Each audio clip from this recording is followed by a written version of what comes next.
युवा साथियों, अभी चुनाव का समय है। लोकसभा चुनाव की रणभेरी बज रही है। 19 तारीख को वोट पड़ने वाले हैं। ये जो युवा आपके सामने बोल रहा है, मैंने भी यहां से टिकट मांगा था। टिकट नहीं मिला तो मैंने नामांकन अपना डाल दिया था।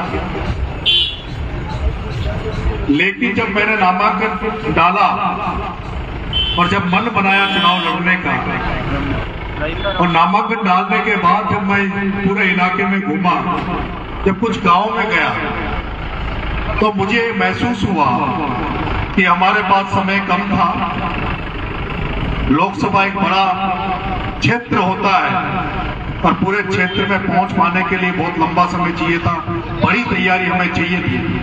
और लोगों का ये भी मन था कि जिस तरह से अभी परिस्थितियां बनी हुई है, जिस तरह से पूर्वी राजस्थान में राजनीतिक हालात बने हुए हैं, ऐसे में हमारा चुनाव लड़ना ठीक नहीं रहेगा। और सबकी राय मशवरा लेके जब हमने मंथन ना की तो सबका एक ही राय आई कि भाई इस बार निर्दलीय चुनाव लड़ना ठीक नहीं रहेगा। और इसलिए मैंने अपना नामांकन वापस ले लिया और मैं इस चुनाव से बेक हो गया। लेकिन आज मैं आपके आलूदा गांव में एक गणेश दास महाराज जी के कार्यक्रम में आया था। वहां से आपके पापड़दगा युवा साथियों ने कहा कि साहब हमारे गांव में भी कुछ युवा साथी आपका स्वागत करना चाहते हैं, आपसे मिलना चाहते हैं, आप पापड़दगा पहुंचे। तो मैं आपके गांव में भी आया। मैं तो पक्ष बदलो युवा साथियों आपसे इतना सा कहना चाहता हूँ, जब आप वोट दें तो वोट उस आदमी को दें जो वोट देने के बाद उस वोट की कीमत को, वोट को 5 साल तक आपको याद करे, आपको जहन में रहे कि इन लोगों ने मेरी मदद की, इन्होंने मुझे बनाया।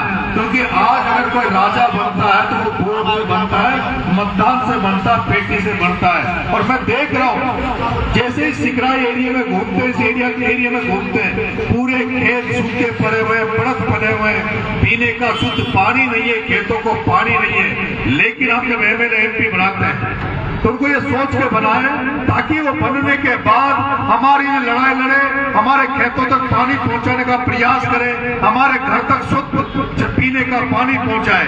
मैं आपसे अपेक्षा करता हूं, मैं तो चुनाव नहीं लड़ रहा, लेकिन लोकसभा चुनाव के बाद में अगर आप सबका आशीर्वाद रहा, अब आप सबने चाहा, क्योंकि चुनाव के पहले जैसे ही चुनाव आए, भारतीय जनता पार्टी ने जो ईआरसीपी का प्रोजेक्ट था उसको घोषित कर दिया है, उसमें बजट की भी घोषणा कर दी।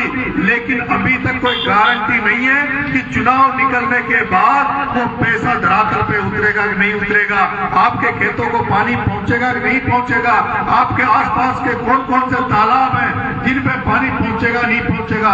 लेकिन आपका अगर आशीर्वाद रहा, आपका साथ रहा, तो चुनाव के बाद फिर से मैं आपके बीच में आऊंगा। और मैं आपको भरोसा देता हूं, मेरे पास कभी कोई पद होता नहीं रहा, लेकिन राजस्थान की राजनीति में आपके इस बेटे ने जब भी कोई आंदोलन किया, जब भी कोई मूवमेंट किया, तो उसको परिणति तक पहुंचाने का, मंजिल तक पहुंचाने का मैंने पूरा काम किया है। और अब तक कई बार ऐसे आंदोलन किए जिसमें सरकारों को झुकाया और सरकारों से लोगों की मदद करवाई। अगर इस एरिया में जो आज अगर सबसे ज्यादा जरूरत है, तो जरूरत है आपके खेतों को पानी मिले।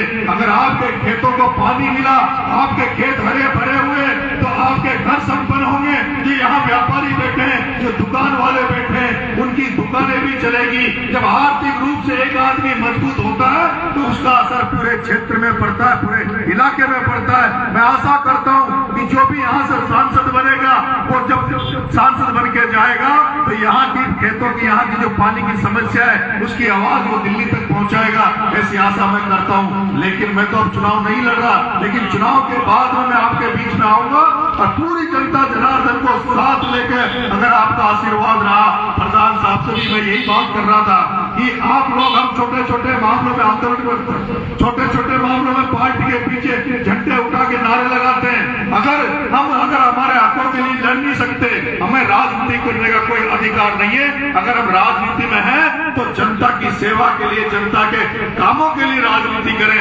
ऐसे में आपके बीच में बाद में फिर से दोबारा आऊंगा और आप सबका आशीर्वाद रहा तो आपके खेतों को पानी पहुंचाने का जो ईआरसीपी का जो प्रोजेक्ट बना है उसको धरातल पे लाने का प्रयास करेंगे।